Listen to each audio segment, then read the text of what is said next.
Hello everyone, today we talk about the 10th, 11th century Varangian guardsmen of the Byzantine emperors. I already made a video once on the Varangian guard as such, and there is enough material to subdivide the guard's history through different eras, right? This one today being sort of the most relevant in many ways. Today we analyze the Varangian guardsmen gear for our historical military units series. We will add some extra detail, of course, about the Varangian background. There is again plenty of videos made in general about the in fact also the Varangians, not in the Byzantine context, but the Russian one. It's also this intertwines with in fact the latter, as well as the Viking era in general. So I will naturally deal with different and or similar types of troopers in the Norse, in the Eastern Slavic context. Just we will see this step by step. Today we talk about the Byzantine guard, which is quite specific, right? Because in the other videos discussing the Varangians, I pointed out how, aside from, say, pop culture that has made of the Varangian just the double-ended axeman, pretty much nothing else, right? There was a veritable army, right, made of Scandinavians, of Slavs, that was truly and tactically complete as a standing force, other than just the very heavily armored guardsmen, mostly equipped with the so-called Danish axe and so on. Today, for a bit of karma, we will actually talk exactly about this ultra elite type of trooper, but of course there is not just a double-handed axe, as we will immediately see. So this is really the non plus ultra in many ways of those times guardsmen, and I will not digress because we will see it in other videos about the army organization, how these guys lived and so on. In fact, in the broader background, I presume that like all the etymologies involved, why these guys were in Constantinople, the broader historical context. Again, today's video is not particularly aimed at repeating this over and over, just looking at the actual fighting men as such, mostly his arms and armor, but also some extra detail and a bit of appearance, right, of military dress. That I have a playlist dedicated actually to that too. So let's start from literally the single most brutally fascinating aspect of the story. Let's start with a little friend called rhomphaia, that I think that mostly from from ancient warfare. This was a weapon descending from the Thraco-Dacian folks that had been adopted actually by the same Romans during the Dacian wars of the 2nd century AD. The rhomphaia was a traditional weapon used by the time we're observing today by the Roman Imperial guardsmen, and it was also inherited by some Varangians, right? I would like to start with it before the double-handed axe, that was admittedly more widespread, right, and sort of the most symbolical identifying weapon, as we will see now, also from the history, from the nicknames of the same Varangians. Bulgarian archaeologists have found examples of these very weapons in this Byzantine context. Naturally, it's more or less difficult to connect them specifically with the Varangian guard, but the latter would have been equipped with the single finest weaponry available in the world at the time. The Byzantines were really ahead in so many aspects. Admittedly, the Varangians were a bit more primitive as a military concept, like the Byzantines were for example, developing such thing like the Nicephorian cataphract, right, and sort of being tete-a-tete with the West, if not being slightly ahead at this point in terms, for example, of arms and armor technology. And so there is a lot going on. I will also skip the obvious connection with the West, given that, as we'll see now, given the period, we also include the post-Hastings Varangian Guard, that is to say, there were lots of Anglo-Saxon exiles, renownedly enough, among these troopers that, of course, in this sort of crescent, going from the Black Sea to the Irish one, of course, brought a lot of stuff properly west, and it was, let's say, we've seen it often in Byzantine warfare, and also talking about the Crusades and more, that you can't quite distinguish when, like the Vikings and the Frankish mercenaries begin, because in many ways, like think about the Normans, etc., these Western mercenaries had sort of always been around. Yes, these Varangians were mostly from Scandinavia and Eastern Europe, and the hybrid of the mercenaries and also the ruling elite that in fact had syncretized in between these two regions. But of course, all of this goes even before the Crusades with an important contact with the West at so many different levels. Today, we do not see this particularly, also because the Varangian Guard is not just an elite unit, but it's also a parade one, representative force in many ways. So also the way they would be equipped, geared, etc., would reflect, in some cases, of course, the finest like military effectiveness of these guys, and there wasn't such a divide with the parade weapons or whatever, but the latter may be at a point just like a matter of spectacle, right, and of show off. And so what eventually happened on the battlefield, considering again that these units were still part of a larger pool of these Norse Slavic forces that were otherwise settled as military colonists across the Balkans in the thousands, right? So not just like the picked body of the guard that we will see better in again in an army organization video today. We talk about the single trooper would have not quite essentially been in the same way. Also, of course, the guard was not such tactically autonomous as like a 30,000 strong army that could take the field for pitched battles and whatever. Of course, these troops also had a role in those battles, which we will see also at some other point. Now,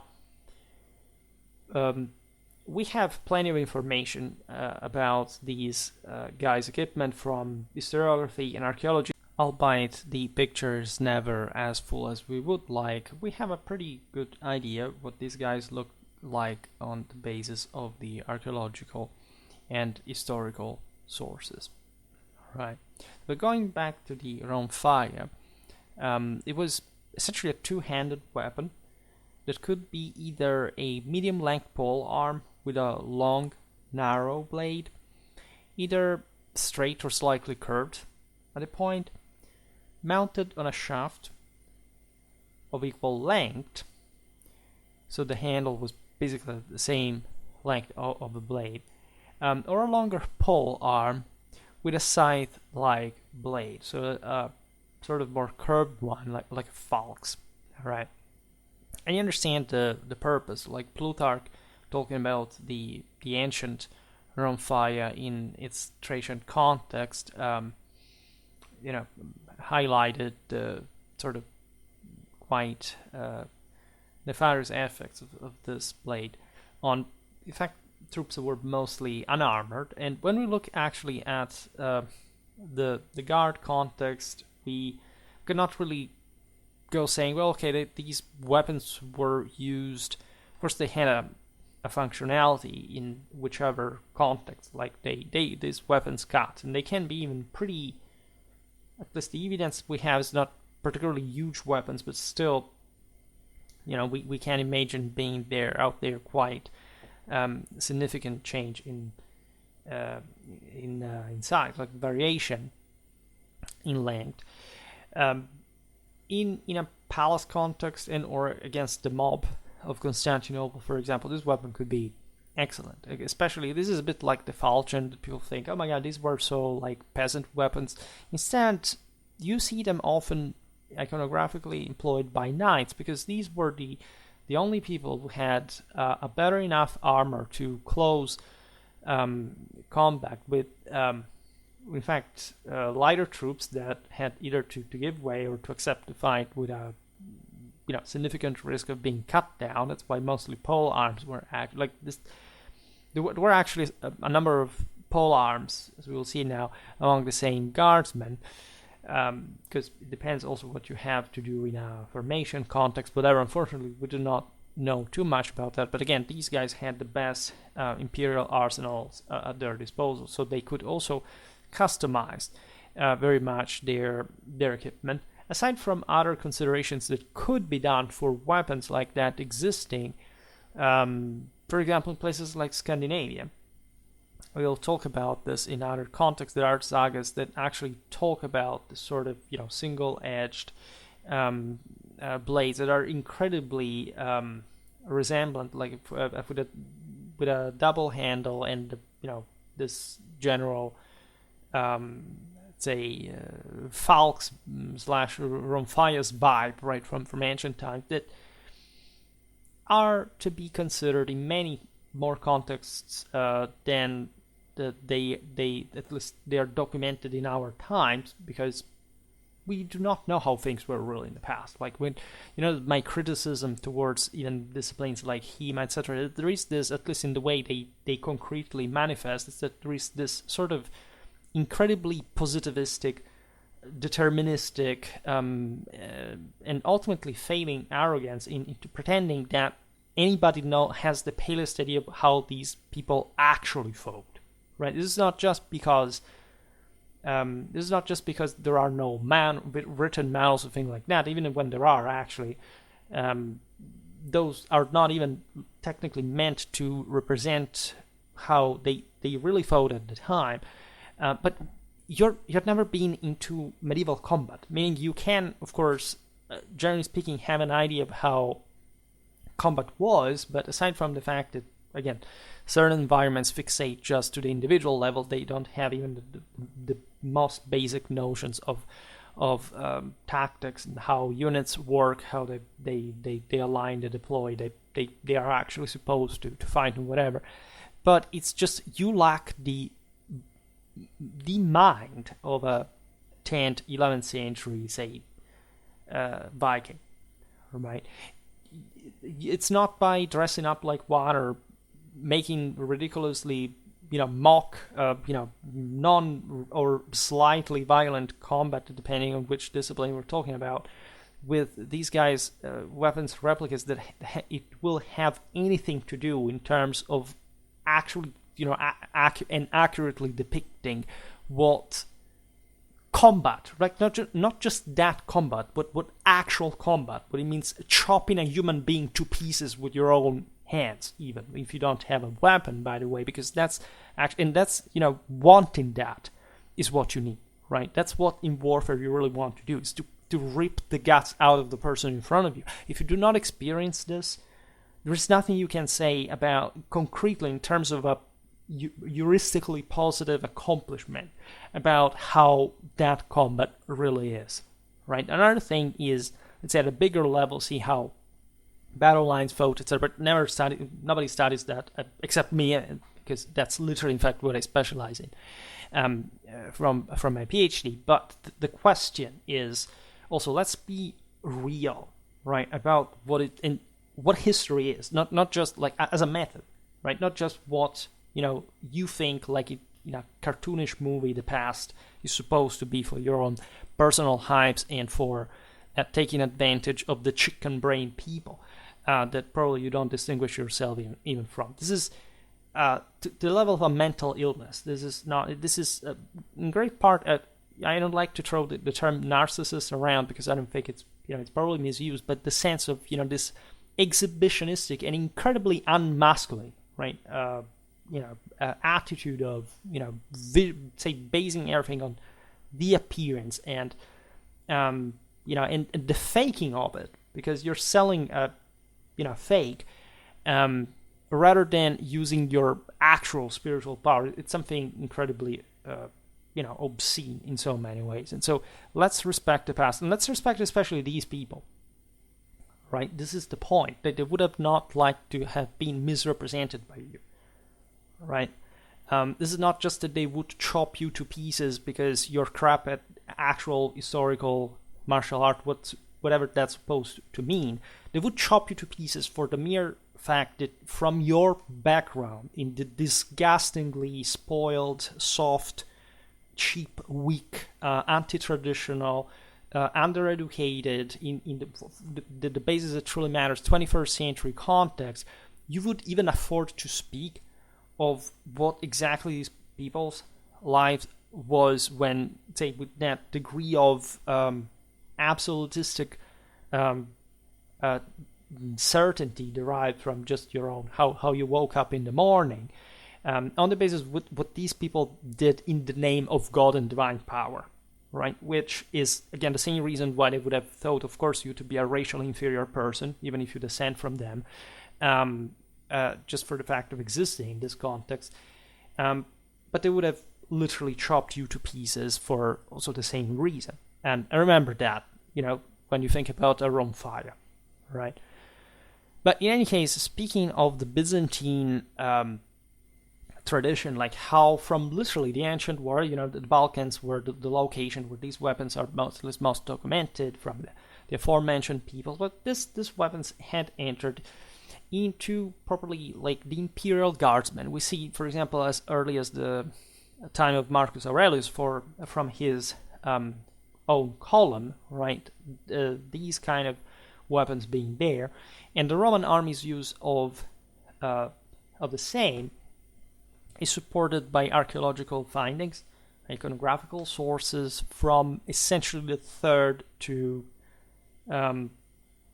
until essentially the 6th century. This is a phase in which, as you understand, there is sort of more evidence concentrated in the first place.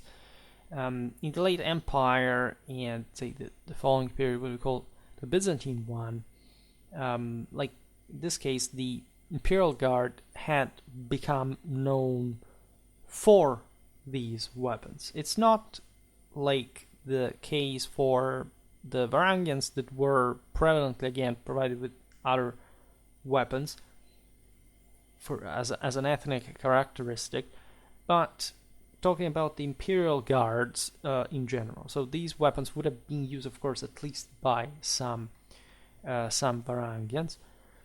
The reason also, again, as we were telling before, why these weapons would be just out there functionally in this context is that Byzantine warfare is not characterized, especially like even still at a date like this, that is fairly like is witnessing an important revival economically, demographically, and so on. There is better, so more florid material culture, because most of the enemies were actually lightly armored or unarmored, right? And so having this core of troops that could sort of wield weapons were agile, right, swift enough to chop people to pieces without necessarily having to cope with equally heavy units like mostly the guard was. Is still, in fact, a necessity. It's something you want to have as a specialty, and even just as in terms of combined arms with kind of tactical roles, and unfortunately are a bit lost in the sub unit dimension, but is still relevant. Now, Constantine Porphyrogenitus mentions the use of the so-called spatovaclia in the 10th century, right? And the etymology refers to the combination of a sword blade with a staff, right? Hence what we're talking about before about the structure of the weapon. The bearded Imperial protospatarioi were described as using these long-shafted weapons, for example. The rhomphaia was also distinct from yet another scythe-like pole arm, and again, we do not have this overwhelming, again, categoristic sort of awareness about what these weapons would look like at a unit level. All right, we just have single evidence, as we'll see now. But this other weapon, it was the drepanen, also used by Varangian guardsmen. As a general notice, like any professional, military professional, especially these elite units, would be trained to use literally every single weapon that existed at the time. We're talking every single kind of weapon, right? It doesn't matter, of course, in terms of, trained proficiency. These guys were more about hand-to-hand combat for what we have explained, mostly looking at and on foot. We've seen for Scandinavian warfare, but they could use, and they would use, so considering their general background, every single kind of weapon. Also, every other kind of people that was present also in Constantinople as different foreign units, and like the same Byzantine enemies, specialties, every single kind of weapon. Right? So how they would actually go into combat is another story. Right? It's just like typical European nobleman goes hunting, shooting arrows from horseback. Every single nobleman in medieval Europe was a horse archer. But they fought naturally in war in a different way for other reasons that are obviously intelligent, considering the importance of collective training rather than, as I was ranting about before, like the individualistic sort of determinism that certain people are so much fixated on because that's how far they can afford to go. So speaking still about the rhomphaia, the weapon was ornamented and likely had gilded gem shafts when carried in the emperor's presence. This is naturally just for the sake of appearance, not much like functionality, if not considering that this went in parallel with the highest material quality available. The rhomphaia's shape and type were distinctive, with the blade resembling a falx and measuring a bit more than 1 meter in total length, so it was not a small weapon. Russian archaeologists found 3 blades of a different type in the Byzantine fortress of Anacopia in Georgia, and this settlement was garrisoned by the Varangians in the 11th century, so it's possible that such blades are what would have actually been termed as rhomphaia, right? Plural in Greek. But as we, aside from other weapons that had existed, for example, the Contarian had been sort of there in Imperial guards, etc., in the standards.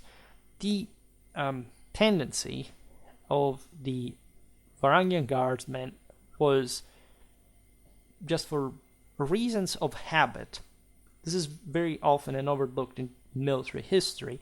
The retainance of their native weapon, the, let's say, Scandinavian axe. These weapons actually have a sort of more complex story, but there is no doubt that the Scandinavians were the ones using them and perfecting them the finest way at this point. And again, very short intro to that, the so-called double-handed sort of Danish axe, which is a term mostly, in fact, stemming from the Viking, era, and as a for the reputation of most of these Norse armies, mostly based on foot, and with the same Scandinavian guardsmen fighting dismounted and needing, and first of all, for that reason, like you can't really use a double-handed axe on horseback effectively, so you need this, say, tactics make weapons, not the other way around, or at least they do minimally. So one of the reasons why you do find, for example, these bigger double-handed weapons in areas like Scandinavia, Germany, people like the idea of, okay, these guys were taller, tougher. Yes, you do need some physique in order to do that, but the more prevalent factor, the most influencing one, was definitely the fact that there people fought more often than not dismounted, right? So while the broader Frankish world, or especially the areas that were sort of more fostering, the finest cavalry, so actually the most advanced military culture, would mostly just play with a spear. I made a video about the development of the Carolingian cavalry recently, talking about that. The people like the Norse during the Viking era would, like in the elite forces, prefer this kind of weapon. The purpose of which is literally opening a human chest cage open. Like this, naturally, if there wasn't a coat of mail in between, and technically the double-handed axe was capable of causing severe damage to the same metal structure that, again, is not meant really to be cut, right? But let's say that whatever was created at this point in terms of blades was essentially going to destroy and get destroyed in the process, like to level, in terms of armor hitting, and in any case the trauma underneath, in spite of all the padding that you can imagine, whatever, was very often, like at least in the best, most proper hits by this really impressive, physically speaking, individuals, but especially skilled militarily, the case. Because again, you can deliver that blow more directly, more closely. On horseback, you just need to enter in a completely different dimension where there are actually much stronger forces involved, and so you do not even certain things. And also with the sword, you can arrive to do similar things, of course, in melee, but again, at that point you would concentrate on this much more smashing weapons on foot, right? And you say, it's not that the Byzantines were looking at these Scandinavians and just attracting them because of their wealth, their riches, and whatever, because of that specific tactical specialty, right? They just happened to be there, the fringes of Europe, some of the least developed parts of the continent. They were quite warlike. They were leaving that phase of expansion, of, in fact, increasing military organization. They had fresh energies to spend, and so they would be just brought in Constantinople. And aside from what we just said, availability of weapons that were, left to be,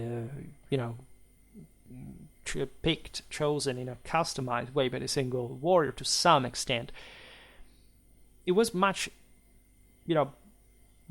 easier just to let these guys fight with the weapons that sometimes they brought from home themselves, and that could be replicated, of course, in the same Constantinople, because you just do not, you see, again, the way these troops were integrated in the rest of the Byzantine army, also from a tactical point of view, it's something completely of the, today's topic. But again, we tend to give too much importance as modern people to, say, technology. Look at the, I don't know, I will not make the name again, because otherwise, I will attract further enemies for no, at the moment, no functional reason. Who does win in a formation? One guy, these guys are equipped with this kind of weapon, the other with this other one, with shape of shield makes the difference. Reasoning in these terms means not having the palest idea about what warfare is. That in terms of ripping somebody guts literally from, out of the person, that's what matters in war, right? Then if you arrive to that point, how you do it, what you have in your hands, virtually doesn't even matter, right? It's not to say that it doesn't make a difference, and that, of course, there wasn't a technical specialization and, you know, preparation, weapons assortment, or whatever. But the point is that what this guy had come from Scandinavia and the Rus with was already what had been working in real warfare. It's not that Byzantine warfare was, in spite of the differences, like a place where you could not just spend this heavy infantry unit that again could rip apart whatever they found in front of them. Not quite everything, because they also got beaten at some point. So the continuity, right, in the use of weapons, and there are, like, technologies not even offering you that many options, telling the truth, is really there, right? And aside from their palace functions, because these guys would also go on campaign with that equally. So the long axes carried by the Rus and Varangians earned these the nickname of properly axe bearers, or even axe bearing barbarians. We see it in Nicetas Choniates 1.5, for example. It's a later source, but say it helps for the period anyway. The Varangian regiment of the Imperial Guard was definitely linked to the Danish two-handed axe, right? The reason, again, it was called Danish is because, like, that's spread in, say, the Norse world that at this point was basically, if not completely hegemonized by Denmark, it was best represented in terms of, I mean, the Danish were the strongest at the time, and also the most advanced, so sort of the most westernized. And actually, this Danish two-handed axe was a Frankish axe. It's like how we think the Francisca was a Germanic weapon. Actually, it stemmed from the Roman army. I mean, the peoples that had made these weapons were the ones that had more armor. In the first place, it needed thus also anti-armor functions, because they mostly also fought against one another. At the end of the day, that's the greatest danger they could face in battle. So the fact that eventually this weapon would be functionalized better into Scandinavia, which of course they would have already developed some of their own designs, however, doesn't make this weapon technically like a Scandinavian invention, or, you know, let's say something originally from that specific military culture. It was actually a Carolingian thing, like it had already happened, and still the Franks used these weapons on their own, because yes, they had a strong cavalry, but they wouldn't fight always with that, right? Now, the axe had typically and notoriously a crescent-shaped edge that has to do just with the physics of the axe. Like, you know, you have more chances to deliver the maximum, you know, amount of force in that concentrated part, right? Just by the fact that the curve just hits the target in one point, and this is how it's shaped throughout its entire history. Now, in the 11th century, the Varangians wielded axes with various shapes as well. The largest ones had a wide, slightly angled cutting edge, enabling powerful strikes, and adding some kind of, you know, other fencing capacity, stopping, but even thrusting to some degree. In medieval Greek, the Varangians were known as pelekuphoroi, because their main weapon was the pelekus or axe, right? That they was named like this because it was carried on the shoulders, right? We know this, for example, Anna Komnena profusely telling us in 2.9 and 4, 14, 5 and 3, 4, 6 and 14, 3 and 8.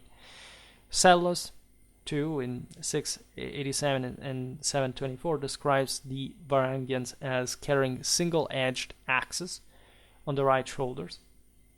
We know of other guard units under Byzantine troops doing the same with similar weapons. But evidently the Varangians were so associated with these, right, with the axe, just kept on their shoulder, that they were nicknamed literally the guys who carry this type of weapon. The Varangians were also referred to as distralia because they carried their axes on their right shoulder. Right? So this is a term coming from dextrum, it's from Latin. Although they were dextrum meaning right, of course. Although sometimes they carried, in fact, the weapon on their left shoulder as well. This is at least what William of Malmesbury in the Gesta Anglorum 212 tells us. There is also an ex post period. This, in fact, we will have to talk about later times, later Middle Ages. Even in recently the video I made about the Battle of Pelagonia, we've seen how the Varangians were they're not mentioned for the battle, but the Palaiologan court of Constantinople after the reconquest of from the Latin Empire. But again, given that the evidence is mostly concentrated for this period and that things did not change apparently much, the Varangians did maintain a bit this sort of ethnic divide with this kind of weapons, typically. So we do not know too much about the later ones. Fundamentally, we're talking about good information for these other centuries too, even if the source is not exactly from these. The battle axes used by the Varangians were 1 meter, 0.2, 0.4 long, with heads measuring about like 17 centimeters in length. And archaeological findings in Bulgaria suggest that Varangians may have used axes with decorated blades as well, which was a thing, as you know, also, not just there. And as we will see now with the sort of pagan symbolism and whatever things that were actually, say, compatible with the broader Catholic tradition, but in the more sort of pagan symbolism were also tolerated by the Byzantines. They didn't care. Like there was a habit among various peoples to have pagans or infidels as guardsmen, exactly because they were sort of, depending just on the sovereign's will just to be in that country, was not their same religion, right? So this is extremely typical. In the 13th, 14th centuries, the Varangians were recorded as using a two-edged axe as their weapon as well. That's something that we will see better for the later Varangian evidence. All right. During the 11th century, we find historiographically a couple, at least, of examples of Varangians specifically armed with rhomphaia on campaign. This was occurring while accompanying the emperor on foot, right, and guiding his spare horse in battle. The Varangians did have their cavalry as well. Let's always remember the Norse, the Rus they were about actually a lot of cavalry warfare, right, especially in Eastern Europe, but also the Vikings actually made an important use of mounted troops in combat, and I never really understood why, say, this. Of course, they had not such an advanced cavalry like the Byzantines or the Franks, but for obvious reasons, like societally and politically, but they did use large amounts of cavalry, right? In any case, the concept of a guard is also the one of standing their ground, right, not fleeing, right, so fighting to the death to some extent.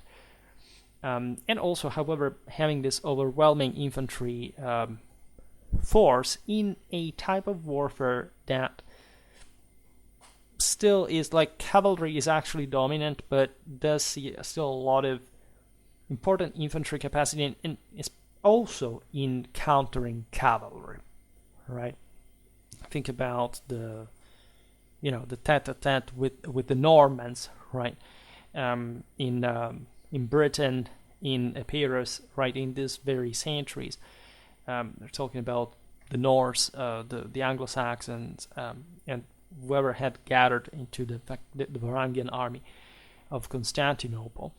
The double-handed axe, the rhomphaia, do not seem to have had a specific anti-cavalry function, if not at sort of close range when the cavalry charge had stopped, and that's it was the most dangerous moment of all, because these guys could come at you and smashing, chopping your own horse to pieces.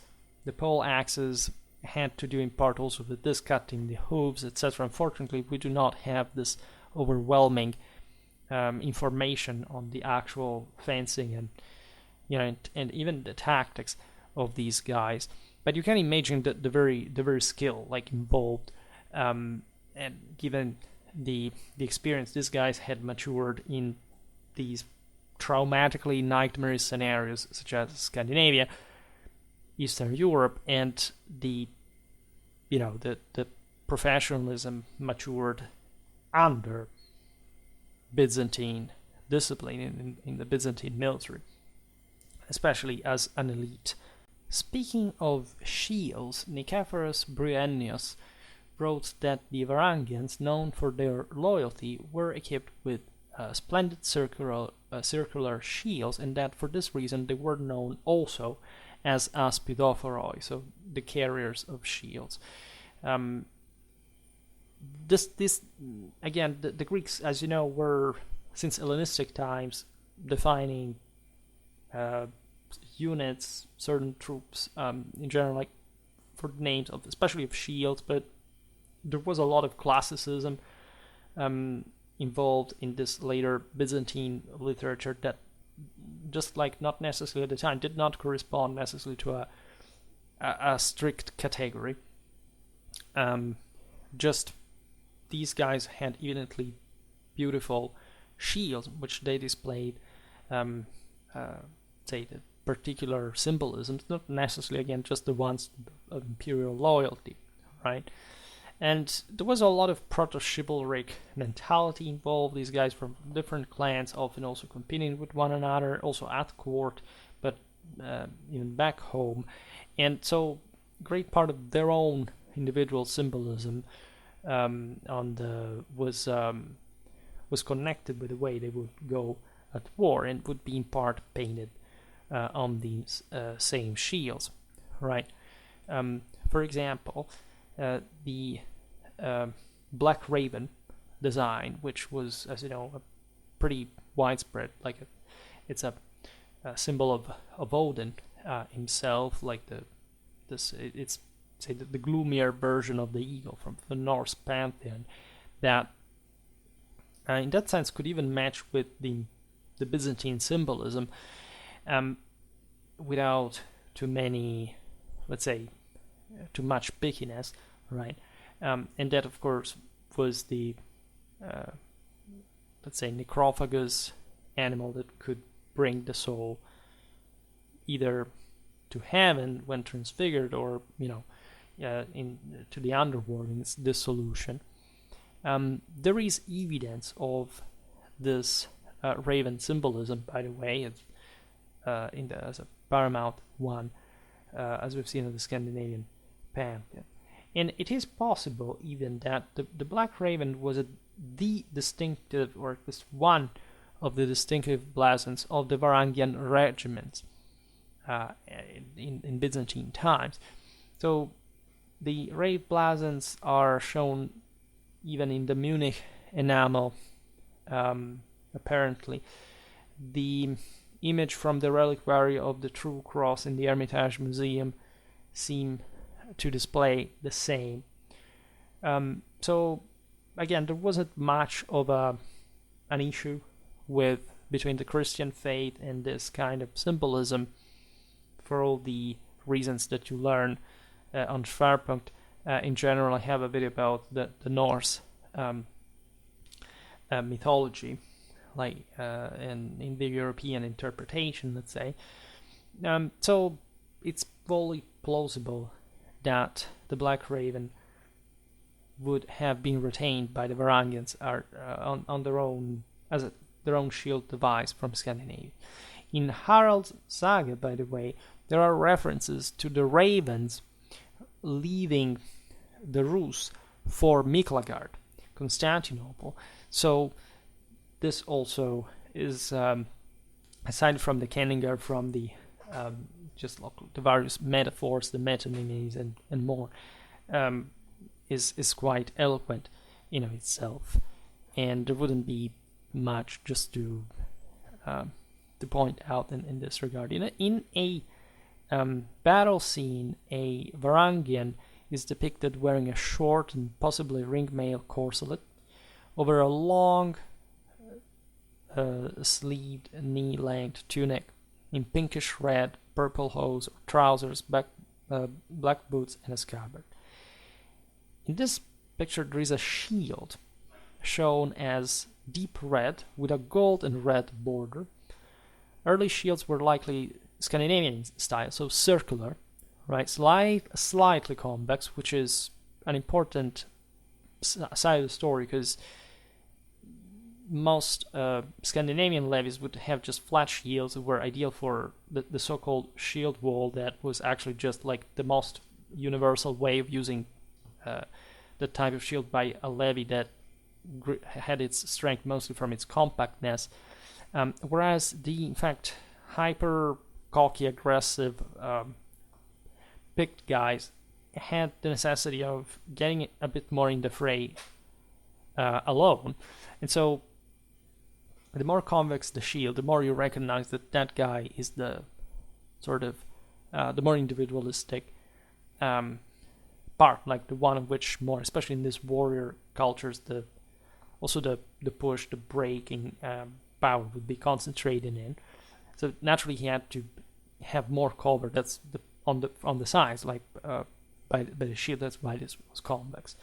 We're talking a dimension estimable between 80, 100 centimeters in diameter, with shoulder straps.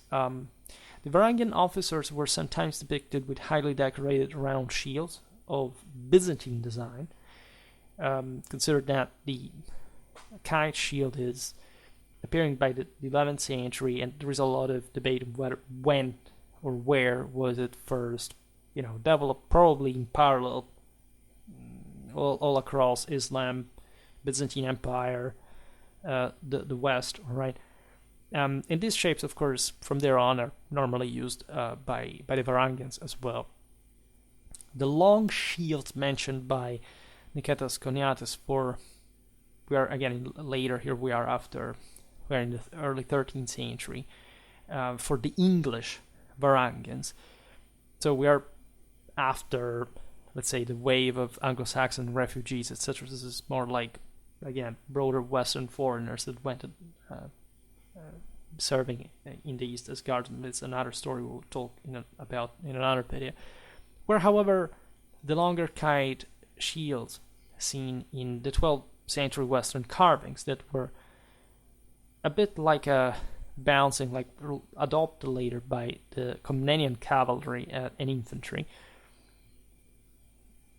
because the Komnenians had actually maintained in part the Nicaphorian cataphracts that didn't need that great deal of especially thigh protection, because they were just, and also horse protection in part. So when things start getting lighter a bit, they use a bit the same designs that we're using in the West, because otherwise the shield was being small, as useless as the armor did most of it, but just for the ultra heavies.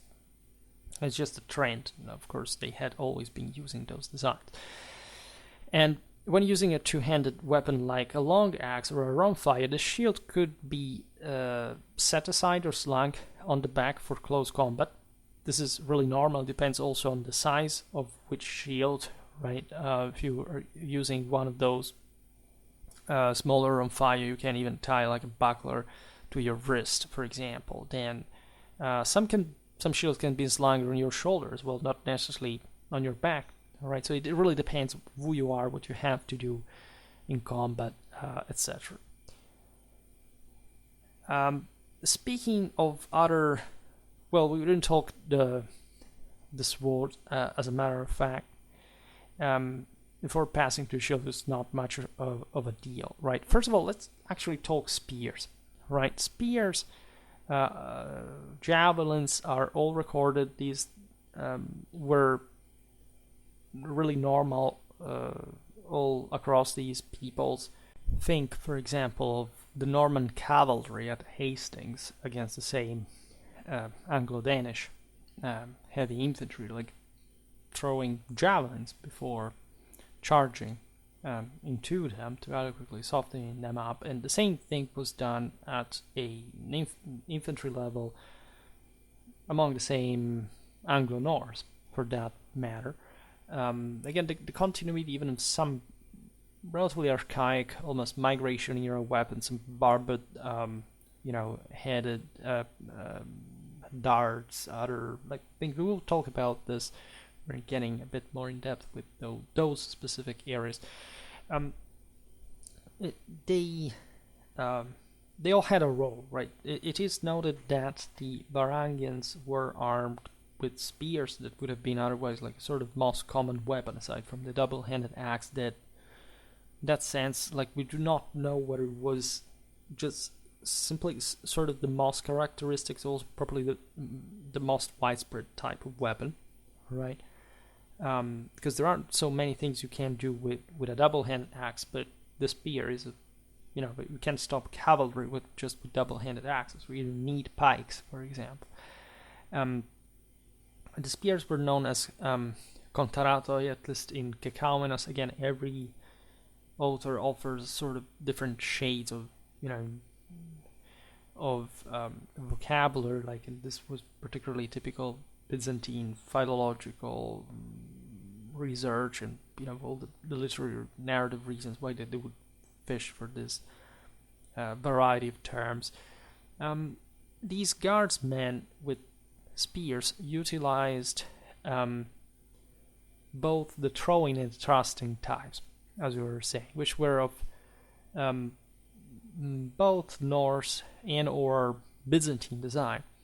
From the outset of their recruitment, the Rus were chosen as akontistai, which has to do essentially with their expertise in the use of the akontian, that is a specific type of javelin. And again, we have seen this recently also in the videos about Rusian warfare, and it's really, really normal. Like, these weapons at close range were really effective against armor, especially in the sort of the joints, like at least the parts that were more vulnerable, like, or at least at the edge of the covers. There was a way of layering armor that these darts had to find a way through. In any case, archaeological findings and artistic depictions further validate the Varangians' use of spears with winged designs, featuring a short crossbar that may have served as a pairing weapon, and also like for not sticking too deep, like the weapon into people and animals, because you can concretely risk to remain stuck into them, and if they're still dying and they're sort of hyped, hyper adrenalinic, etc., they can actually rise up the spear and kill you back. So these were sort of precautions you may want to take. After all, even a few inches into someone are usually lethal, right? And especially more at this time. Some spear hands were adorned with silver geometric patterns, known as oxspjot in Old Norse. These are, again, certain just apotropaic religious symbolisms that could make a video on, like for the art of it, but they didn't have essentially much of a material purpose. Among the artifacts discovered south of Drastar in Bulgaria, along with Nordic-style camp equipment, quite meaningfully, were various javelin and spearheads of diverse shapes and size. We find foliate, barbed, even diamond-shaped forms. Like the foliate one is the best to essentially create a big wound, like, not oxidating too much the wound, but you enter and it's just large. You enter with a tip, and this thing gets true because it's thin but it's also very wide, and so it really can't cut open inside lots of stuff. The barbed one instead is designed to, it doesn't have much of a penetrating power, but it can literally tear apart your flesh, so that there are sacs of oxygens that form inside, and bacteria are going to infect it quicker. The diamond-shaped form instead is, for physical reasons, designed to penetrate armor, because metals are better sort of damaged at the right angle by something like a cross section, like a pyramid or whatever. And there are of course different forms ranging from slender to broad. They, as an assortment, reveal pretty much what normally the array of darts could really the darts and spears could really look like. Just to make an example, there is a foliate spearhead measuring approximately 15 centimeters in length, with a prominent central groove resembling Mediterranean styles. This was akin to the Byzantine spear recovered in Serse Limani, which is shipwreck, one of a few cases of sort of maritime archaeology. In contrast, you have a broad sort of diamond spear head measuring 30 centimeters or so, featuring crossbars as well.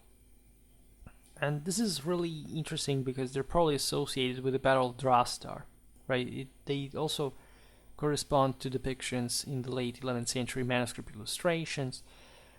And we are in Komnenian times, so we're at the end of our period. I have a video incoming on Alexius I, by the way. And so you see actually how the Varangian arsenal was like a pretty fascinating mix between Norse and in fact Byzantine tradition. Passing to the sword, not literally unfortunately, this was also one of, especially for guard units, one of the most common weapons out there. These men, again, there were different tactical specialties even within the guardsmen, but in general, like heavy infantrymen were historically fighting with, again, either double-handed axe, but or a spear, but with a sword as a either side or primary weapon. It depends on the circumstances. Now, also from an anthropological point of view, it's a bit complex to digress on, but we know, of course, how the Norse were interested in this moment in especially Western weapons. We were talking yesterday and about the sort of weakness for Western weapons that also the Rus had, right? Aside from the Byzantine iconography, like archaeology tells us a lot of interesting stories regarding German blades being imported to Eastern Europe, of course, and also more notoriously to Northern Europe, and so being brought to Constantinople as well by the Varangians. And although the majority of the Varangians' equipment would have come from imperial armories that were able to replicate like pretty fine swords, just a similar type, but generally speaking, like the type that was also pretty universal for the heavies, the guardsmen were so attached, of course, to their own sword that they would typically provide their own. The sword was literally the alter ego of the warrior, together with other weapons. In a sense, even the axe could be, right? The spear, think about Odin's one. So again, the weapons did have a real soul. Think about Roland's Durandal, and so when were we talking about this recently? Like the sword of the spirit being the hero himself. The Norse sagas indicate that many Scandinavians kept their own swords when they joined the guard, right? And this is again completely normal, especially in this proto-chivalric elite context. Swords were properly created on the anthropometry of the individual. It was all an art, a splendid art, and sort of secrets in the way that these were made. I will not digress on the metallurgical issues, debates, whatever, but let's say that in a way or another, these Norse chieftains with their retinues would have some of the finest swords of the time, to which they were suited, by the way. This is supported, by the way, by iconography, archaeological discoveries, still prevalently in the Balkans. Several swords discovered at Bulgarian sites are indeed of Norse design. They date between the 10th to 12th century, all of them.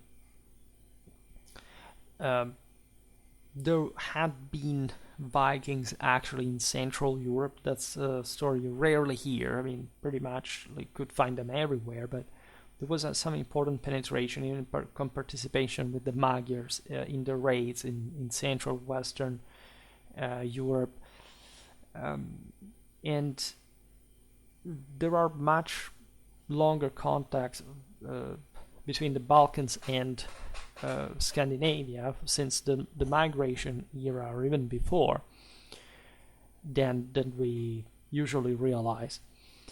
In any case, the pommels, let's say the concentration of swords is across this 10th, 12th century. The pommels vary in shape, including quadrangular, semicircular, triangular, lobed, inlaid, etc. And you know, by the way, what these swords were historically about. Fundamentally, they had evolved from the Sparta design, right? Without too many changes, telling the truth. They were double-edged, and in part, they had kept following the sort of the need for a shifted barycenter towards the top, but not necessarily for mounted warfare purpose. There was, again, like a strong infantry bias still, but of course these weapons were more or less like the same, the essentials, and they were incredibly good weapons, especially on horseback. The Varangians, however, also utilized single-edged weapons from the Imperial armories. We've seen what these fundamentally were about. The sagas mention elaborately decorated swords wielded by the Varangian officers, naturally had a even more magnificent armament. Swords were kept in leather-covered wooden scabbards. A Varangian depicted on the Schnitgen Museum casket is shown with a typically Nordic sword in a scabbard attached to a baldric.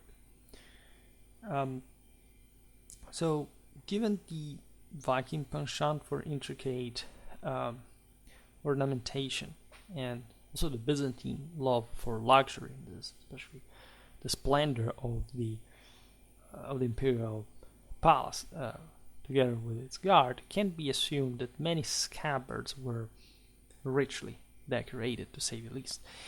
There is unfortunately little physical evidence of this aside from some metal lockets and shapes.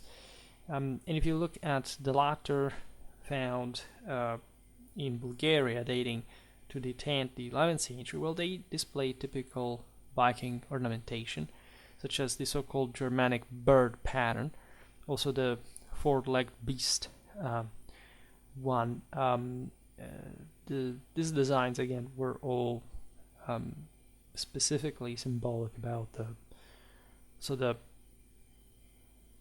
different aspects of, especially these conquerors coming from the north to from the Hyperboreal Sea and bringing order to the sort of generated south, and, being in this case literally at the top of the same Byzantine military, so the one that controlled the world even still. And this is, an exalting mentality that this North would maintain to degrees that surely were not. So, like, these guys were very loyal to the Byzantine Emperor, but not in the sense that they were people who, just by temper and culture, understood too much the sense of authority, right? In any case, some shapes feature a mixed Byzantine Viking style that is known as the Eastern Palmette. You have images of eagles or hawks that are also seen on, say it was similarly on Scandinavian weapons, and these also had like pretty much the same symbolism, like the eagle, the hawk, the crowd that could relatively overlap. Iconography suggests that swords were worn on the left hip, as it would be, traditional, either positioned nearly horizontally, sort of a, migration era style, maybe also from some sexes that had in part remaining the same angle. There was also a steeper one. Sometimes this would be the tendency. The scabbard could be suspended from a baldric over the right shoulder, connected by a suspension system to scabbard rings, or fastened to a waist belt by loop straps. The suspension methods for the scabbard were incredibly important for preventing tangling, tripping, so these warriors would know a lot about it since their first military training. All right. A near horizontal suspension was preferred to ensure the ease of movement for the wearer, but wouldn't be necessarily always the best, depending on, the order, the formation. Say, we know too few about this, at least. So we can pass to armor. Briefly, helmets.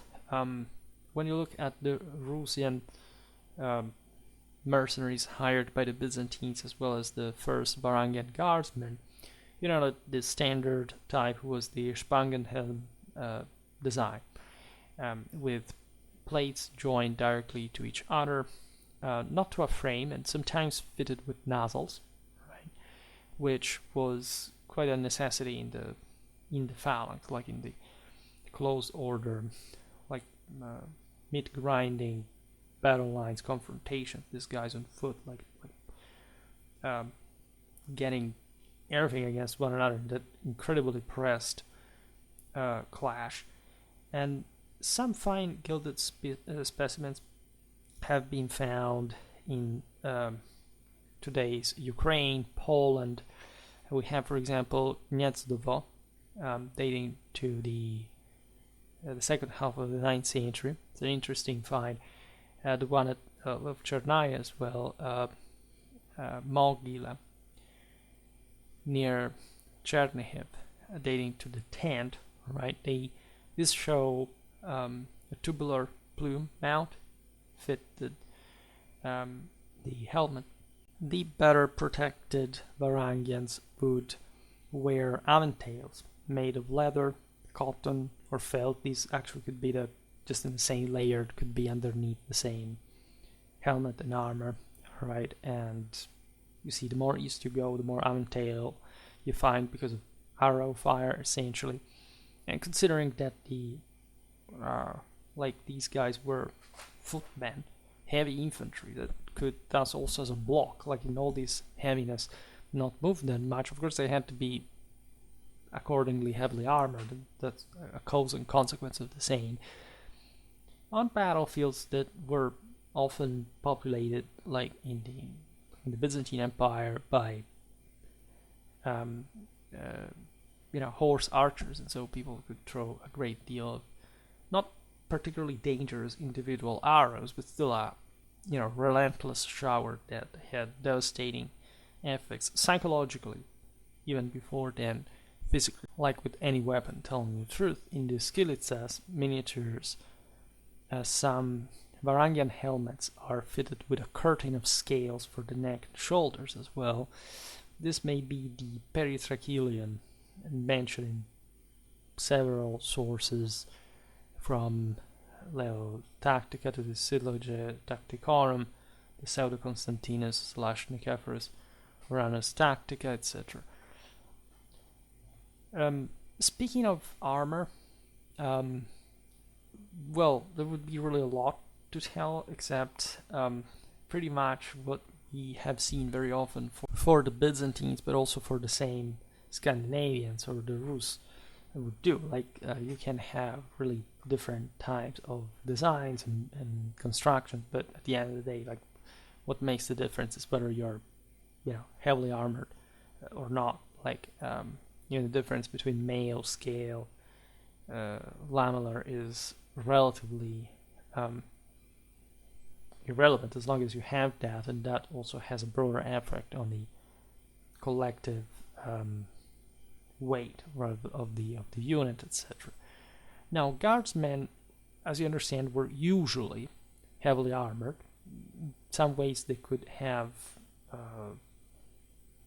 different ways of appearing at court, etc., but they would mostly wear ring mail. This was known in Greek as the loricion. Then you would have lamellar, scale, the Clivanian, the Sosanian in Greek. And consider that, again, the Byzantines are pioneering at this point some of the single heaviest type of troopers that had ever existed at that point, even with three distinct levels of metal armor for the torso, plus the padded one, or something insane just for the Nicephorian cataphracts, admittedly, but still some of the heaviest Varangians, of course, would have had this. You can barely move, but also you have a hell of a protection. Say you can barely move without passing out more than else, right? That's the difference. These guys would just go kill, and that's it. That's what they do for a living, slaughtering large groups of people. However, we also see, and this is really also what I was pointing out, considering the overall image of the Varangians, actually lightly equipped troops, especially like again as infantry, as they mostly were, as the rest of actually the Imperial infantry on average, right? So this is really normal, because you can't have just in the guard on the battlefield all heavy troops. You must achieve some degree of flexibility. There were, again, in the retinues of these guys, different personal differences of status, of age, of fame, by the way. And this would, of course, bring to some relations, like, I don't know, this great chieftain, it also has some sort of squires, field aides, or whatever. Even though like the troop was otherwise more homogeneous and tendentially armored. All right.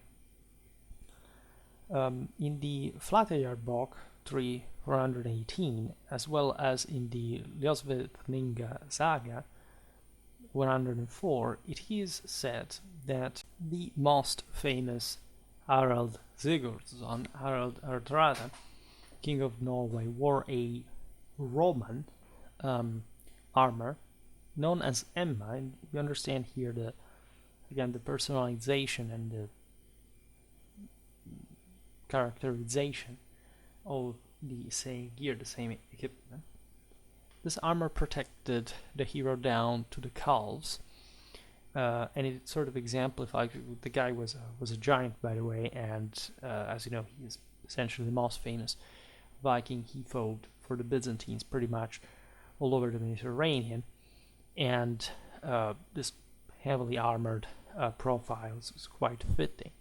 And also showing that this type of armor was specifically Byzantine, right? The Varangian commanders would sometimes have adopted even probably the distinctive military garb of Byzantine officers, as we will see now, right?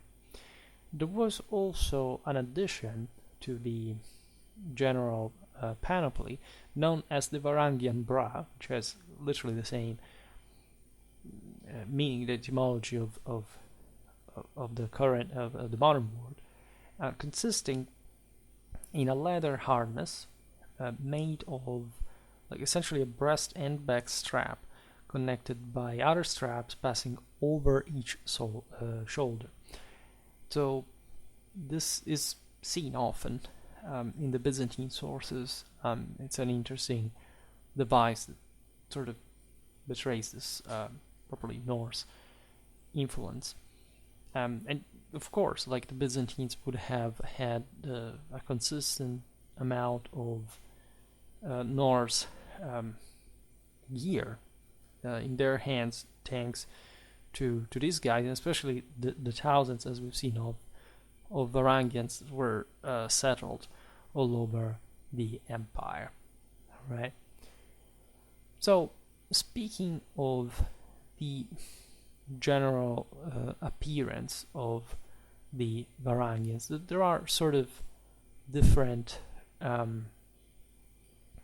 sources: Byzantine art, literature, the Norse sagas, by the way. So we'll make a mix. Like there were really multitudes of styles of say the decorations of the Varangian equipment, right?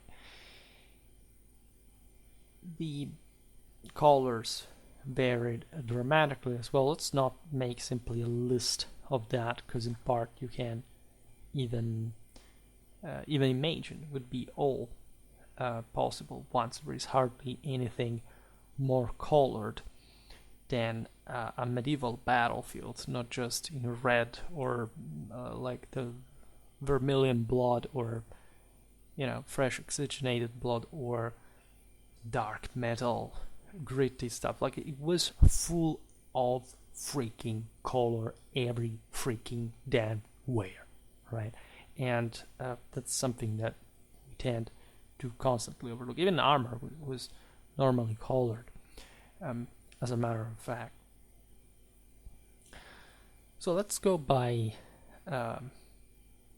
step by step. Aside from things like, I don't know, literally the somatic appearance of the Scandinavians, mostly with fair or reddish hair, stereotypically worn long on either side of the face, with beard and bushy mustaches. We will see now about tattoos as well, that were a thing, especially from the east, because was also a Turkish influence for that matter. Let's skip interesting notes that, however, exhaust themselves through the mere mention, such as the one of Anna Komnena's account of the Battle of Dyrrhachium, in which the Varangians are described as using horses as transport to, from, and even on the battlefield, right? Clearly dismounting to fight from the beasts, but this is interesting because it is sort of connected with also that Anglo-Saxon component that was present 14 years after Hastings. In that context, there is a church in Albania that has literally a dragon that is identical to the one you see used by the Anglo-Saxon, the Anglo-Danish, on the Bayeux tapestry at the Battle of Hastings. True traces of those peoples, presumably, right? Otherwise, that symbolism being around, because as we've seen, the Varangians being there, the symbols being, from around for the migration era, surviving in the West. I don't know. The Draco military standard is, I made a video about that, but it is to be found in Germany until the 13th century, for example. So let's talk mostly about some sort of stereotypical, like a list of devices, gears, clothing, mentions, characteristics, something we can put together a bit from the historiographical accounts and the archaeological evidence on the Varangian appearance. Right. For example, Laodeacon documents that the Rusian warriors were seen wearing mail corselets, carrying shields that were described the height of a man.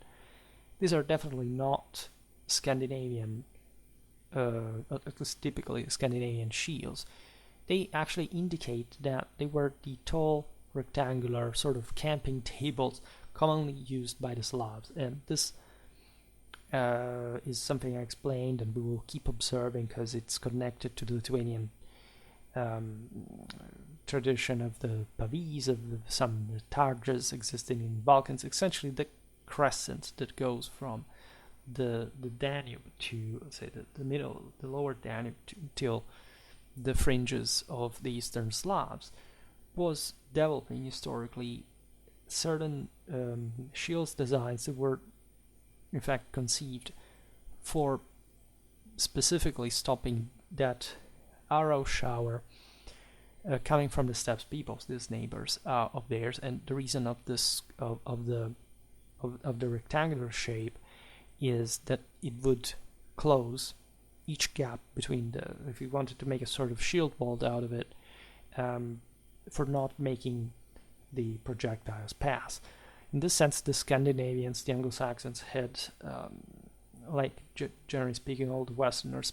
I mean, it's not necessarily they would have less missile power, but they would have less darts flying around, and as such, they sort of could, and also because of the general tactics employed on the battlefield, like optimize the circular shield for that heavy infantry missile element ratio that did not concern them being for a very long time under particularly thick missile shower, right? That otherwise did exist. Like there was a hell of a, like between a charge and another. Of course, armies not normally just skirmished against one another. There were long bows. There was lots of this stuff. But the Slavs again had the problem of the horse archers, and that's another story. Now the iron spangen helm that these troops would wear could be gilded with bronze fittings, as with along most of their equipment. This is, for example, found as an evidence in the Chernigov-Chernaya Mogila grave that we mentioned before. And the interesting aspect of this find is that the grave contains also two swords from the first half of the 10th century, a Turkic saber. These peoples of the steppes, as we've seen, were very, very much, even we were just discussing it yesterday in the video about the Grand Principality of Kiev, auxiliary forces of the Rus as much as the enemies, right? So the Rus and their cavalry had actually adapted, been even fostered originally under the Khazars, especially in the Kievan area. So it would be normal for these troops to just have this type of weapons. We also find two ring mail armors, one with the lowest rows in bronze, by the way, which is an archaism, but it sort of does. Two drinking horns, a vessel, and coins that are associated with Basil II, right, the Bulgar slayer, testifying to the sort of what at that point was pretty high level of, Byzantine culture and civilizational reach, of course, in the lands of the Rus, right? And there are some elements on the lower edge of the helmets found that were used to likely attach a mask visor, right? Which is something that especially the Kumans, the Pechenegs. I have a video incoming on the Kazakhs that are basically interchangeable with one another in terms of equipment. It was a thing, especially for all these arrow showers that we were talking about before. There is a specimen specifically dated by Robinson to the 10th century that sort of exemplifies this sort of adaptation. Masks in, well, I never made a video on it, I think just for the Roman ones of the Epica Gymnasia, but as you know, the more east you go, and tendentially, the greater the chance to find some. Mostly because of, well, it's not just arrow fire, but it's it sort of makes sense being mostly about that, considering that at least the Westerners had comparable levels of, as we've seen, of shock force, or even increasing one, and say they would cover their faces only later on with the great helm much later, and mostly because of that, also because of the crossbows, etc. But I think the primary reason why you find the stuff in the East, together with lots of other things like the cataphract itself, is not much the shock force only that is intrinsic in the cavalry, but mostly this necessity of also defending from the hits, from the missiles. And the Rus, as we were saying before, were noted for their tattooing, right? This would spread also among the Vikings. These practices were actually very old. Just the other day I made a video about the Britons, and so it's nothing specifically ethnic, except in fact in the Rus you do find this very strong Turkic influence, and that permeates eventually also further northwest, right? Tattoos were on the forearm and hands of the Rusian warriors. The tattoos consisted in blue-green zoomorphic patterns, right? They were mostly a sort of chthonic symbolism. There was something initiatic connected with the same. They would start from the fingertips, right? They would and arrive to their shoulders, right? And the more extreme and devout warriors, the more they would tattoo themselves with more, right, religious symbols over their entire body, right? And we do have Christian tattoos at the same time, and mixes between the two things. I mean, paganism and Christianity. Again, to them, I don't have time to digress on it, but it wouldn't actually make much of a difference at all. And it depended on rather the degree of loyalty to the institution. That was either one thing or the other. Some Turks were, at this point, Jews, for example, or Muslim, or already Christian, so surely at some point there was some Eastern Slav that got Christian tattoos from some Khazar. You can't bet on it. In any case, this is an interesting example of some of the wildest, earliest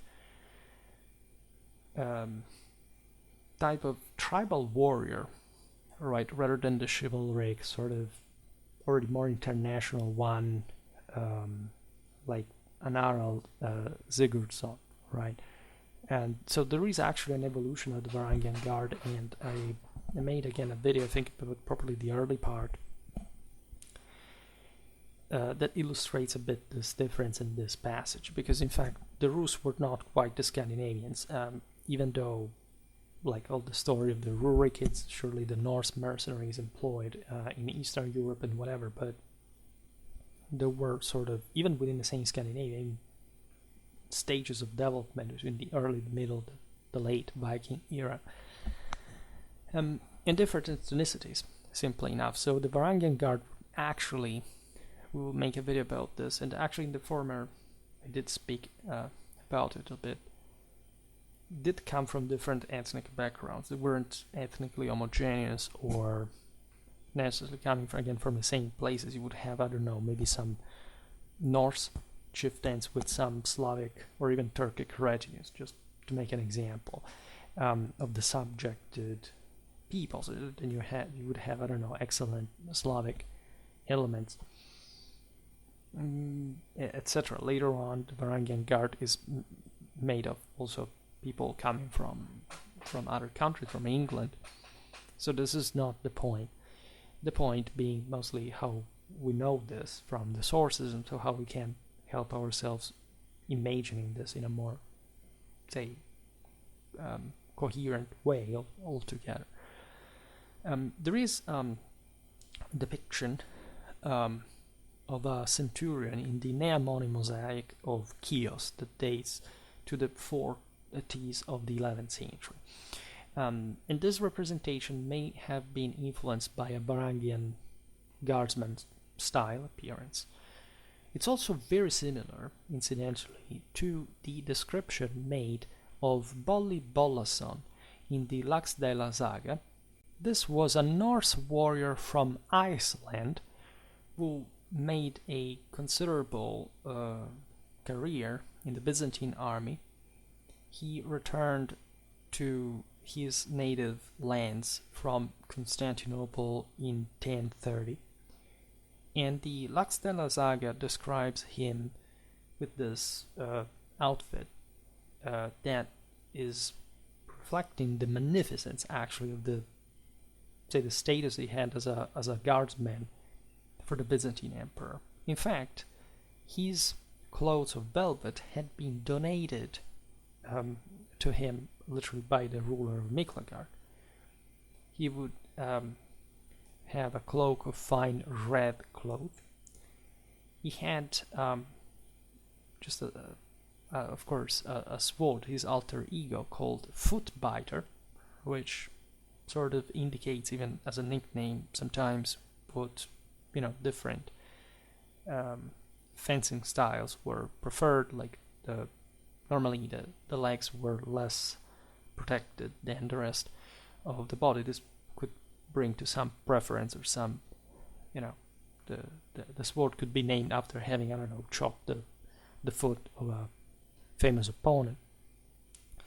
And in particular, this weapon of Bolli Bollason had a gold inlaid hilt, a blade. The warrior also had a golden helmet, meaningful enough, a red shield featuring a knight in gold. We can imagine a sort of dragon slayer, right, of Sigurd / St. George, and all this stuff had been brought back by Bollason to, from Constantinople. They had been won there. You see gold, essentially purple, right? These are the symbols of utmost power for the same empire that, let's remember, is unequivocally understood, especially by these guys a bit from North and Eastern Europe, like the center of the world, right? Sort of the most appealing one, and for reasons now that are sort of, well, they were targeting mostly Latin Germanic Europe themselves, so it was also a matter of where they could find somebody employing them. They would fight also in the West, naturally. And here we are in the late Viking era, by the way, so things were changing a bit. And by the way, the aforementioned saga passage tells us that the Varangians' adoption of Byzantine fashion, implicitly including gold inlaid weapons and saddles, was really normal. It was just probably a usual practice. This guy had really risen through the ranks, apparently gaining the one of Manglabetes that was properly connected with the Imperial bodyguard itself, right? And so imagine this, even the physicality of these people. The Romans had been employing the Germans, as you know, since the beginning as bodyguards, since Caesar, Augustus, and this was a bit of a continuation of the same. Um, Today we talk about individual guard, but we have descriptions really of how they would make circles around the emperor. In moments of danger, they would escort him in this formation to different places in the palace, depending on whatever was happening. And so these were really trustees, right? Where we're thinking about such a beautiful sword, we can think of the one of Govesda, the bronze shape from finding in the Chirpan area in the Stara Zagora region. I can't provide you now exactly with all the coordinates bibliographically, but let's say there is enough evidence to support substantially the literary evidence, right? And of course, reality was much more magnificent, especially in the case of these individual centurions. Really, these were true massive bodyguards. Again, they're here.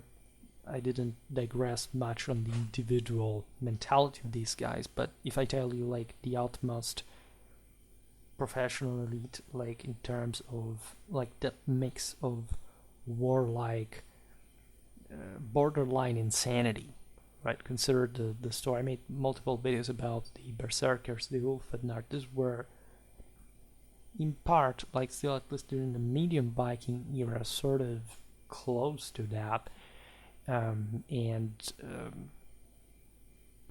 Knowing how to, we don't know too much about the internal initiatory rights, and even within the same Imperial Guard, but it's a lot of stuff, right? There is a lot of heavy, brutal, selection, even at the cost of life, of course, and a pretty insane mindset, very often coming out of the same of the same Scandinavian directors. These people, in great part, were cultivated there. There are interesting finds in the Balkans and Ukraine. For example, a sword coming from Gradeshnitsa, the shape from a find in northeastern Bulgaria. Then the iron helmet for Gnezdovo, Ukraine. For the rest, when you think Varangian armor, you can imagine different type of Byzantine, typically Byzantine design combination of ring mail, the Laminar Clevanian, the splint armor limb defenses. So this is it would have been difficult just from, say, some equipment, just to say, okay, well, this is just like a Norse man or a Russian. The patterns in the cloaks, for example, would be very much Byzantine. The various symbolism, again, is to be investigated further religiously rather than iconographically. But we see this permeating. We were just discussing it yesterday in terms of the Kievan Rus evangelization, to be found in these areas. There's a beautiful silver fibula from Kiev that you can imagine attached.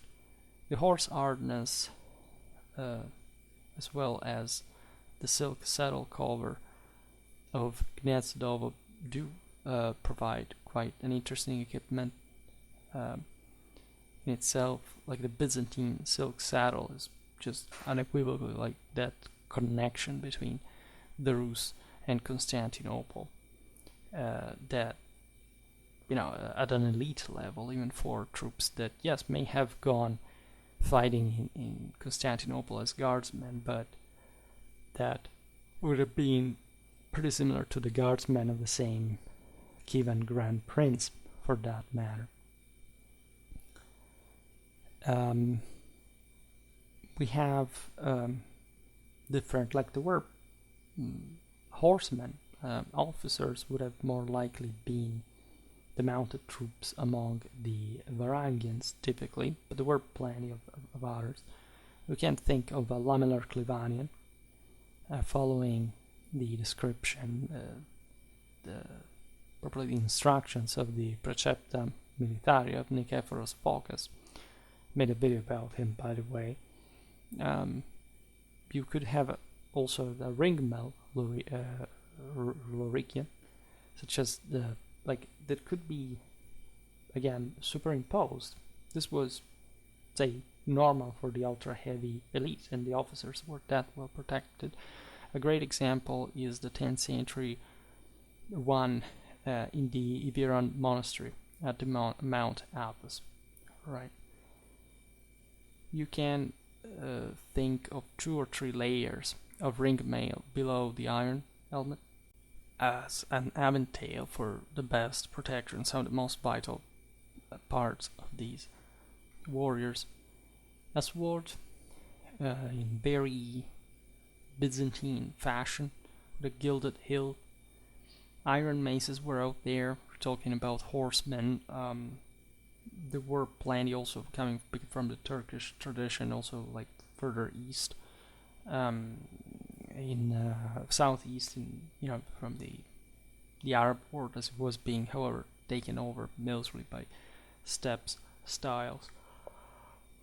There are some specimens discovered in Ukraine and Bulgaria that really fit this broader, in fact, very steppe-like culture that also the Scandinavians had adapted to an important degree. There is a lot of Asian influence in some, Swedish tombs of the migration era, the Vendel period, and beyond. We've seen it in the video about Scandinavian warfare, with still a lot of lamellar coming from the east, say more than like in other parts of the west. This was really normal to some extent in countries like Germany, Italy, all at this longitude, right, coming from having this eastern influence, both steppes, Byzantine. A Varangian guard cavalry officer's horse could be armored in quite distinctive ways. For example, a Clivania made of bison hide, an iron chamfron from like the type found in Noba, and covered in decorated but still lightly protective fabric. So these are like, you could find even maybe a fully cataphracted Varangian guardsman on horseback, right, with all the full barding. Most of the horse armor, if present, was padded, right, and again, it would make relative miracles against all those arrows that would arrive en masse. In any case, the Varangian guard is most typically on foot, and it sort of maintains that character. We find 2 beautiful quasi-enamel images of officers from the 11th to the 13th century. We're going a bit too beyond our time, but again, the differences must have not been so big. One is the centurion on the reliquary of the True Cross and St. Theodore from the Basilevsky collection. Today they are preserved both in the Hermitage Museum of St. Petersburg. And we can see here an interesting garb that is associated surely with a commander of the guard. The centurion has a loosened turban or a simple loose hood on his head. His cloak is blue with yellow ivy leaves, at least hypothetically. There you can find this symbol, however, as a Christian one of eternal life. Also gilt metal studs as well. He could wear a corselet with alternated gilt and blued iron scales in rows. This is to be found in other Byzantine cloisonné works. It's also present in some fragments from the Levant. So this would have followed some regional patterns. We know that, for example, the Imperial Guard and Tagmata troops at some point were described having gilded scales. The picked men being specifically provided with splendid and shining lamellar corselets. There was a visual effect, and this was also sought after in battle. It wasn't just for parades or something more symbolic, right? There was literally the effort of showing the best of the West materialized, right, body and soul, on the battlefield, as at this point the model of the imperial glory is fully based probably on symbols that, especially among these peoples coming from pagan or newly Christianized realities, are very much connected, say, to the ones of the migration era, the most typically the solar ones, and etc. And of course, eternal life, really, just as it can be achieved, transfiguration in holy combat. After all, these guys are thinking to go to the Valhalla and to be reawakened, contributing to the fight during the storming of the Asgard, when the Age of the Wolf would take over. So the same Constantinople is seen as the Asgard to some extent, and they participate in this symbolism, ever more convinced of the worthiness of this business, fundamentally.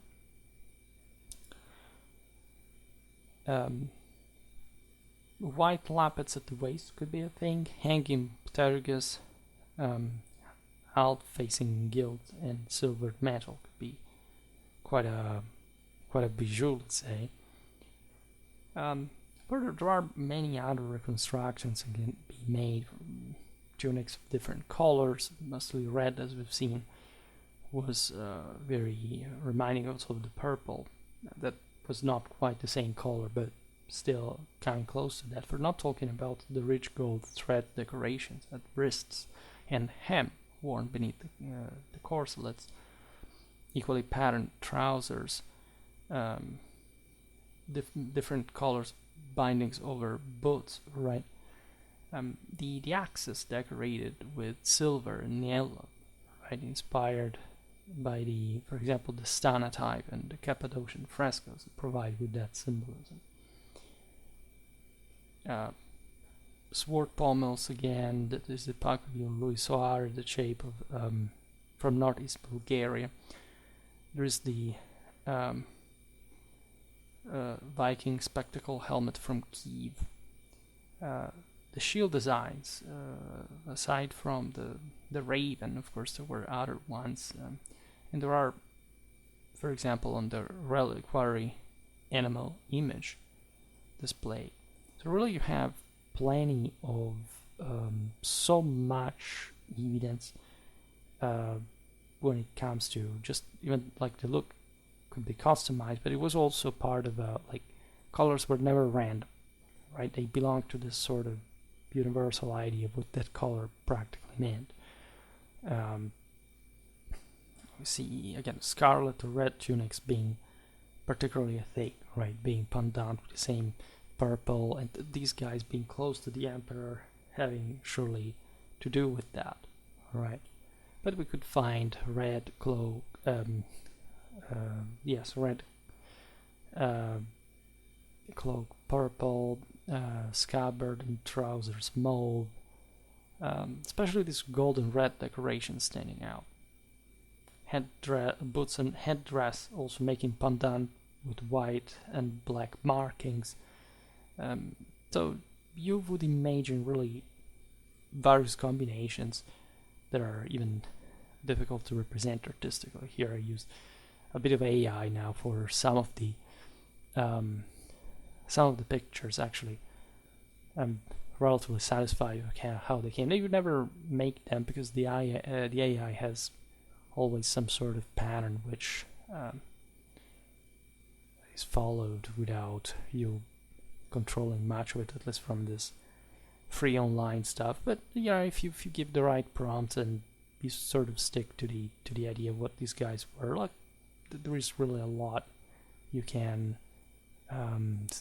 reproduce that sort of render city is kind of nice, like it kind of does, right? So I'm glad when we talk about this topic, so you can have all these different models, and they look nice also for in the thumbnail. They manage to attract people. Like I'm going to use it. It's not a big deal. So when it comes to the Varangian guardsmen, like I should make many more videos. There are lots of stories about them. Like for example, about the fact of them being fanatically loyal to the emperor and sort of wine addicts. They like to bring the Mediterranean wine home, especially in Eastern Europe, like it was more easily importable. In any case, let's say the history of the Varangian Guard as such is rich. There are battles in which they participate. At the Iraqian, they actually get beaten pretty hard. So you have an idea of what they could be. These guys fought pretty much everywhere the emperor would go on campaign, and they would perform. Like it was important to keep them properly trained and performing. In part, yes, they were protection of the emperor, but on the other, they had to really be able to protect him by acquiring some military standards that were the ones of a campaign. All right, and there was also this lots of coming and going, partial, say, connection, of course, between the Imperial court and the same Scandinavian political issues, especially, I mean, the ones of the Kievan Rus, but let's say it's really an interconnected system. There is a lot of stuff going on that influences reciprocally all these centers. And I feel like talking just about the equipment, not saying too much about the whole thing, but there is really a lot in terms of mindset and culture that we will see better in many different other videos. And again, I usually now post these videos with top fixed comment indicating the say all the related videos that people can look like just to have an idea of this broader context for how much I uploaded up to this point. In any case, let's say that for today I stop it here. I just hope that you enjoyed this video. If you did, please share it. Otherwise, leave a like or subscribe to my channel if you're interested in my upcoming content. As always, I thank you heartily for listening to me. I wish you a nice time and see you next time. Bye.